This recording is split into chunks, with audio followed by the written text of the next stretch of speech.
knowledge of ancient times will come from the Dead Sea Scrolls.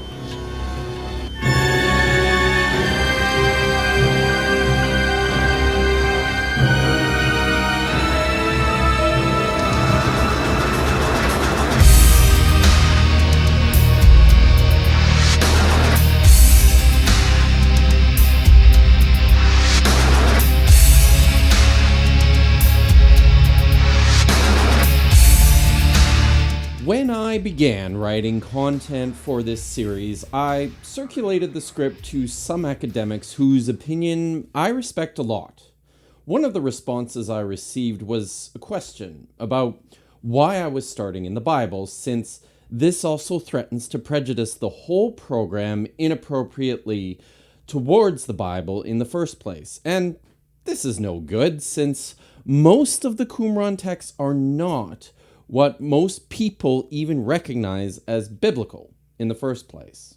As we noted in the last video, one of the more significant problems with how scrolls research has unfolded over the past century is ingrained within the system for classifying all the literature from the start, and for prioritizing the Bible within a much larger, much more diverse collection of texts. It is not a piddling complaint, and I hope that the last video has helped at least a little bit to dispel preconceptions about the Bible in the Dead Sea Scrolls and for early Judaism more generally. So, in any event, my rationale for starting in what we would consider to be scriptures is not a matter of happenstance. One of the reasons we have started where we did is precisely because this is just what everyone does when teaching the Dead Sea Scrolls. This is how Matt Whitman has organized his own excellent short introduction to the scrolls, which I've been using as a template for the structure of this series. But there is more to it than just that.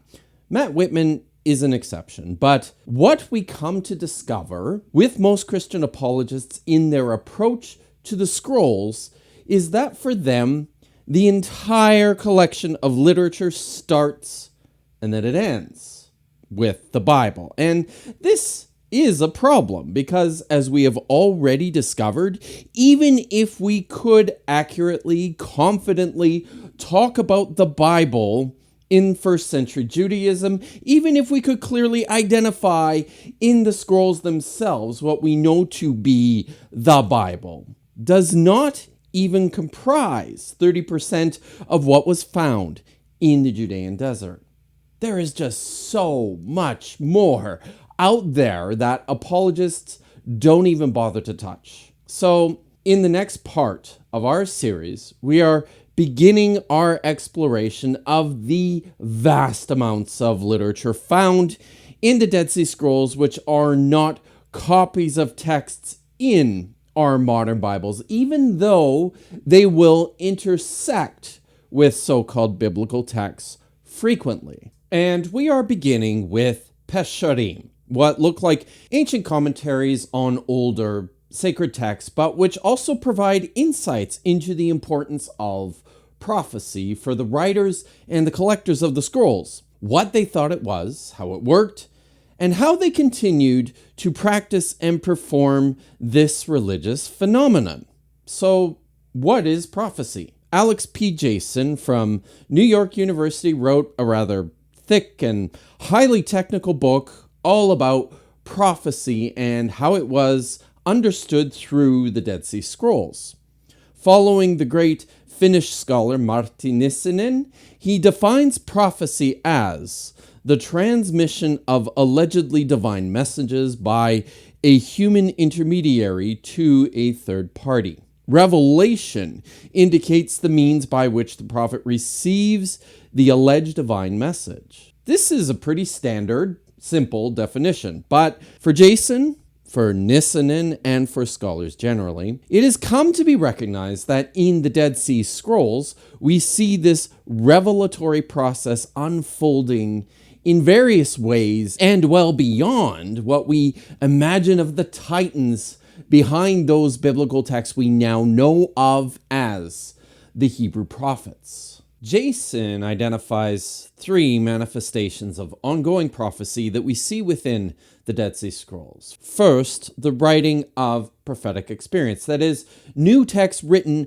about the Hebrew prophets and through which new revelations were communicated. Second, through their active view of living in the last days. The Qumranites, that's those who were living at the site Qumran and are believed to have written and collected the scrolls, they proclaimed their own place within the prophecies of the Hebrew Bible. Third, this community also viewed themselves as legitimate heirs to the ancient prophetic tradition, which resulted in a sense of entitlement through which all ancient scriptures were viewed as personal and specific revelations about and for them. This inevitably also opened the door for these people to cast themselves in the same role as prophets. As one scholar put it, Qumran was altogether saturated with prophecy. We already know a little bit about the Serek HaYachad, that's 1QS, or the community rule. But one of the very interesting things noted early on by scholars was the citation of numerous scriptures throughout the text, and along with these were interpretations of their contemporary meaning. In short, the people who wrote this text were keenly interested in what this or that ancient written document means for us today. So in 1QS 8:14, the writer quotes from Isaiah 40, verse 3, saying, "In accordance with what is written, in the wilderness, prepare the way for Yahweh, level on the steppe the highway of our God."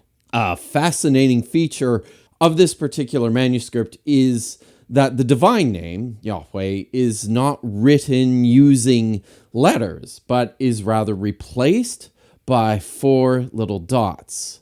This is a practice in the Qumran scrolls that is not customary, but also appears in several texts from Qumran K4, 4Q Testimonia, 4Q Papyrus Tobit, 4Q Papyrus Pseudo Ezekiel E, and so on. For most Christians, when they read or hear this verse from Isaiah, their thinking always goes to one place in their New Testaments, or maybe 2, 3, or 4 places. This is the beginning of the story of Jesus, where John, the baptizer, is introduced by an interpretation of this one passage from Isaiah. John 1, verses 14 to 15 says, "And the Word became flesh and lived among us, and we have seen his glory, the glory as of a Father's only Son, full of grace and truth. John testified to him and cried out, 'This was he of whom I said, he who comes after me ranks ahead of me because he was before me.'" A few verses later, John is pressed by bystanders about what he means by this. "Who are you?" he confessed, and did not deny it, but confessed, "I am not the Messiah." And they asked him, "What then? Are you Elijah?" He said, "I am not." "Are you the prophet?" He answered, "No." Then they said to him, "Who are you? Let us have an answer for those who sent us. What do you say about yourself?" He said, "I am the voice of one crying out in the wilderness, 'Make straight the way of the Lord,' as the prophet Isaiah said." When we see this same passage here in 1QS, it unsurprisingly does not mean the same thing for this writer as it did for the writers of the Gospels. However, more curiously, in the presentation of the text here, its meaning is derived from a subtle, simple change in the syntax of the prophecy. The original text reads, "Comfort, O comfort my people, says your God. Speak by the heart to Jerusalem, and declare to her that her service is ended, that her iniquity has been carried away, that she is accepted by the hand of Yahweh, double for her sins." A voice calls out, "In the desert, clear out a road for Yahweh. Straighten out in the steppe a highway for our God." Every valley will be raised, every mountain and hill will be flattened. The crooked path will be straightened. Rough terrain will be like a valley. The glory of Yahweh shall appear, and all flesh as one shall behold, for Yahweh himself has spoken. So the writer in the Sirach understands this as a projection of what his own community is mandated to do as a group. Prepare the way of Yahweh in the wilderness. This has prompted these people to live out in the wilderness, on the unforgiving western shore of the worthlessly arid Dead Sea. But by moving a simple comma in our English translations of the passage, its entire meaning is altered for the first Christians. John was the one calling out in the wilderness. So even though we have here two interpretations of the same text, these are both, for all intents and purposes, fulfilled prophecies in Second Temple Judaism.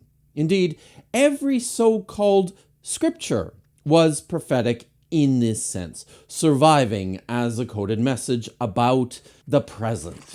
The next thing we find in here, there we go, is the bowl buddy. Oh, he clips on the side of your bowl. But that's promised, and it makes sense because it would go alongside the Apple Jacks. It's on brand. And likewise, the most obvious prize that you're going to find hidden in the box of the Dead Sea Scrolls are Bible commentaries. If you have a whole bunch of Bible, probably people are also going to write stuff about this very important document.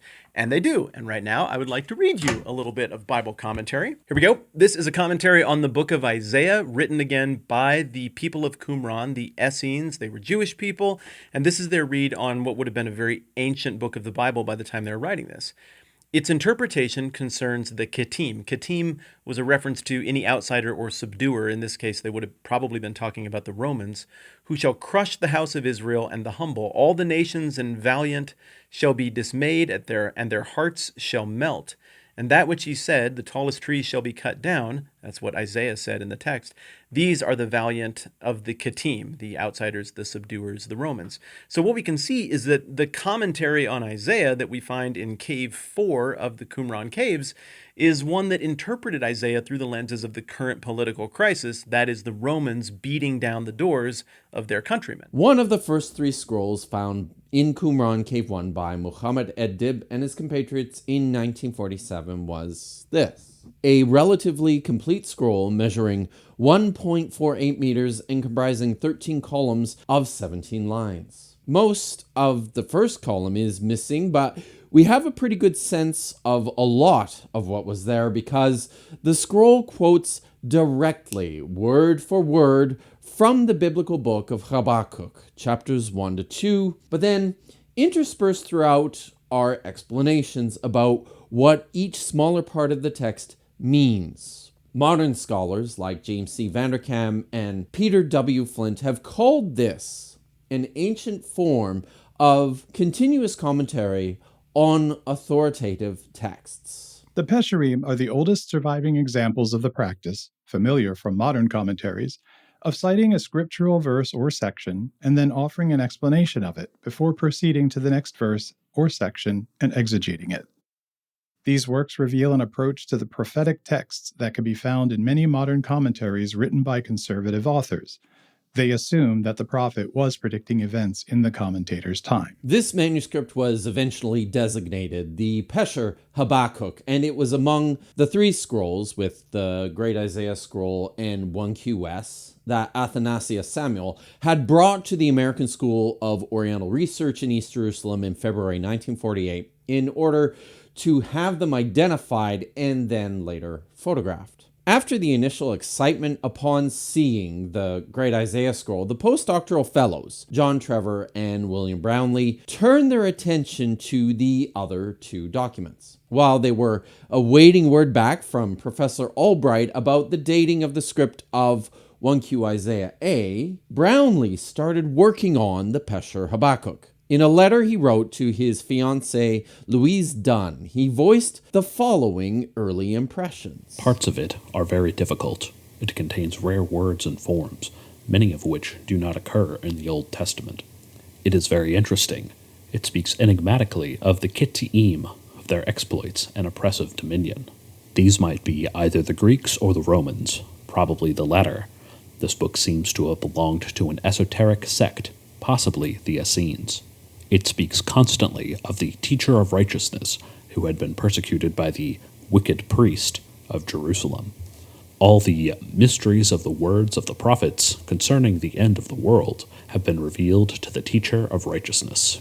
He appears to be the elect one through whom God will judge the world. So this is what Brownlee was seeing. Matt Whitman read directly from another scroll, 4Q Pesher Isaiah B, that's 4Q162, where it cites Isaiah 10, verse 34, and then it provides the contemporary interpretation in which the writer speaks of the teacher of righteousness. Brownlee saw this same figure, but then mentioned in this scroll of Habakkuk and in a conflict with someone called the wicked priest. This is what we read in the second column of the scroll, starting with Habakkuk chapter 1, verse 5. Observe among the nations, look and be utterly astonished, for a work is being wrought in your days that you will find unbelievable if it were told. The meaning of the word refers to the traitors with the man of the lie, for they did not believe the words the teacher of righteousness had from the mouth of God. Also, this concerns the traitors to the new covenant, because they did not believe in the covenant of God, and they violated his holy name. Finally, the meaning of the word concerned to traitors in the last days. These men are the covenant violators who do not believe when they hear everything that is happening to the last generation by the mouth of the priest, to whom God gave the intelligence to interpret all the words of his servants, the prophets. It was by their hand that God dictated everything that would happen to his people and his congregation. Do you see what's going on here? The writer of this ancient text is saying the quiet part out loud. The book of Habakkuk, the book of Isaiah, and the other Hebrew prophets actually have nothing to do with the times when they were written, nor the people to whom they were first delivered. These hundreds of years old prophecies are actually about us, here, now, today. Matt Whitman, Peter Flint, and James Vanderkam all call this commentary, but make no mistake, these texts are prophecies. The word that I have translated as the meaning here is Pesher, and it is a word that is repeated 46 times in this scroll. It always occurs after a direct citation from the book of Habakkuk, and then introduces the interpretation of what was just read. Over time, many more similar texts to this so-called commentary on Habakkuk were found in Qumran Cave 1 and especially in Qumran Cave 4. There were comparative interpretations of Nahum, Micah, 2 of Isaiah, one from which Matt read, and even some from the Psalms. All of these texts exhibited the same features, a direct citation of a scripture, but then followed by a contemporary interpretation that was signaled either by the word Pesher or by some verbal conjugation of the same word, meaning basically the same thing. Because of this common feature, scholars came to identify these texts as Pesharim or Peshers. And some latched onto this new idea that Pesher exegesis was a specific method for reading and interpreting authoritative scriptures. Oh, interesting. So that means they are looking at the book of Habakkuk, written centuries earlier, and saying he was predicting things about Qumran. This wicked priest comes up throughout the Dead Sea Scrolls as this character who is always putting pressure on the teacher of righteousness, who's the good guy and apparently the founder of Qumran. And so we get a little bit of insight here that they are reading all of the Old Testament and Hebrew history through the lenses of their one unique little group. That tells us a lot about them. We tend to think about prophecy through the lens of the future. We have countless examples of tacky televangelists making bold predictions about what's about to happen, oftentimes by reading things in the Bible that sound, to the modern ear, vaguely familiar and current. But I think to get a clear understanding of how prophecy worked at Qumran and in the Dead Sea Scrolls, we need to think more about history. As mentioned earlier, when it came to reading ancient scripture, early Jews already had this preformed idea that these texts functioned as special coded messages about their modern world. So when Isaiah or Micah were talking about the Assyrians, they were actually referring to the Romans who occupied Judea. When Hosea makes reference to Ephraim, this is actually all those other Jewish groups who disagree with us and how we perform the divinely mandated rites of Judaism. According to James Kugel, who was the star professor of Hebrew at Harvard for 20 years. Ancient readers assumed that the Bible was fundamentally cryptic text. That is, when it said A, often it might really mean B. Thus, when it said, "And it came to pass after these things," even though that might look like the familiar transitional phrase, what it might really mean was, "after these words." Indeed, this text, they felt, was so cryptic that it did not even say what the words were. It had left it to the interpreters themselves to remember the book of Job and so figured out the rest. Similarly, when the Bible repeated, "And the two of them walked together," the second occurrence of this phrase had a hidden meaning. Abraham and Isaac had agreed and now proceeded as if of one mind. Interpreters also assumed that the Bible was a book of lessons directed to readers in their own day. It may seem to talk about the past, but it is not fundamentally history. It is instruction telling us what to do. Be obedient to God just as Abraham was, and you will be rewarded, just as he was. Ancient interpreters assumed this not only about narratives like the Abraham story, but also about every part of the Bible. For example, Isaiah's prophecies about the Assyrian crisis contained, interpreters believed, a message for people in their own time, 5 or 6 centuries later. Likewise, when the book of Nahum had referred metaphorically to a raging lion, the text was not talking about some enemy of Nahum's own day, but about Demetrius III, who was the king of Syria 600 years later, in the time of the ancient interpreters. Similarly, the Bible's laws were understood as being intended for people to obey in the interpreter's own time, even though they have been promulgated into a very different society many centuries earlier. The last text that Kugel is referring to there is the Nahum Pesher from Qumran 4Q 169, which quotes Nahum 2 verse 12 and offers this interpretation. "Where is the lion's den, the feeding place for the cubs?" The meaning concerns a residence for the wicked Gentiles. Wherever the lion walks to enter, there also are his cubs without fear. The meaning concerns Demetrius, king of Greece, who sought to enter Jerusalem on the council of the seekers of smooth things. But he did not enter because God did not deliver Jerusalem into the hand of the kings of Greece, from Antiochus until the rising of the rulers of the Kittim, but afterwards it would be trampled by the Gentiles.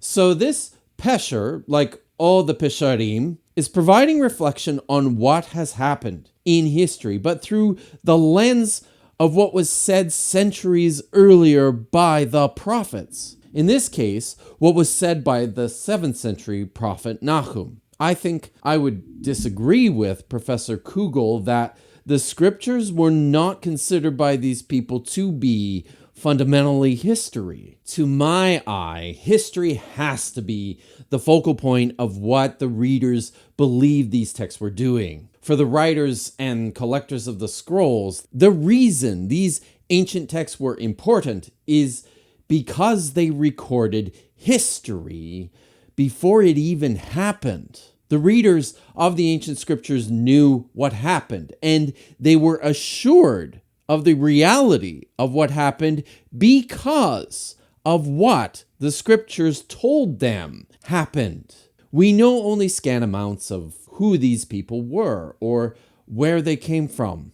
No one in the scrolls ever self-identifies, and they never identify any of their contemporaries or opponents. They use ciphers. The Kittim were the Romans, the seekers of smooth things or flattery or the seekers of what's easy. These were the Pharisees, and this was cleverly formulated through a play on words. Dorshe ha-halakot looks and sounds virtually identical to Dorshe ha-halakot, seekers of various halakha. But there is recurring mention of the same figure throughout several of the scrolls. Moreh HaTzedek, the teacher of righteousness. Based on what is said about this person in the Pesharim, like in the Habakkuk Pesher and some of the Isaiah Pesharim, it seems that this man was a priest, living at some point in the recollected past who ran afoul the Jerusalem temple and the ruling Tzadokite high priest, whoever that was. In the Pesher on Habakkuk 2:15, it says, Woe to the one who gets his friend drunk, pouring out his wrath. Indeed, making him drunk just to get a look at their holy days. The meaning concerns the wicked priest who chased after the teacher of righteousness to destroy him in the fury of his wrath as far as his house of exile. In the time appointed for repose of the Day of Atonement, he appeared to them in order to destroy them and to cause their desecration of the fast day, the Sabbath of their repose. In another text known as the Damascus document, several fragmentary copies of which were found at Qumran, we read more about how this figure was chosen by God to lead a group of like-minded men and to teach them the true meaning of their history and about what was to come. God inclined to their works because with a perfect heart they sought him. He raised up for them a teacher of righteousness to guide them in the way of his heart. He made known to later generations what God did in the last generation, a company of traitors. They are the ones who stray from the way. Scholars have come to see this figure as the founder, the first leader of this group who wrote and collected the Dead Sea Scrolls. One of the very popular texts from Qumran is called the Chodayot, or Thanksgiving Hymns, known from 2 copies in Qumran Cave 1 and 7 copies in Qumran Cave 4. These appear to have been previously unknown original compositions which provide self-reflection in moving poetry about the anonymous writer's struggles, his hopes, and his vision for his people. And I know by the abundance of your goodness, and by the oath I took upon myself to abstain from sin against you, to abstain from committing any evil in your eyes. So I was brought into the Yahad, all the men of my council. In accordance with his insight, I will advance him, and as far as the abundance of his inheritance, I will love him. There are literally dozens of similar such songs written from this intensely personal perspective of a community leader who struggles with the burden of his own divine mandate to lead his people in the way of God's truth. Could these hymns have been written by the actual teacher of righteousness? Scholars suggest that these texts came to serve as the poignant and inspiring reflections of the great teacher, which were reified into expositions about how the men of this community, his followers, ought to conduct themselves on a day-to-day basis. We know virtually nothing of the identity of this figure, but for whatever it was his disciples believed their scriptures to have said about him. And this is how the Pesharim work. These texts are reconstitutions of the history and the origins of this movement, the Yachad Essenes at Qumran, validations of their divinely decreed existence and purpose, and all because these things were written about them by the Hebrew prophets.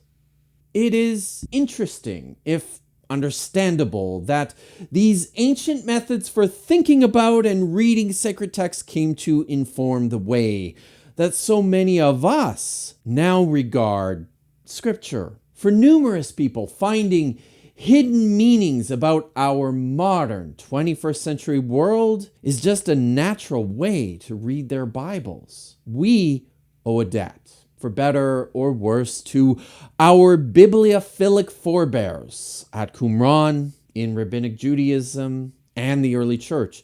In view of this, for the next video, I'm going to take a short departure from the scrolls in their own right and focus on how these manuscripts have been used by Christian apologists and even by scholars to promote modern ideas about the fulfillment of prophecy.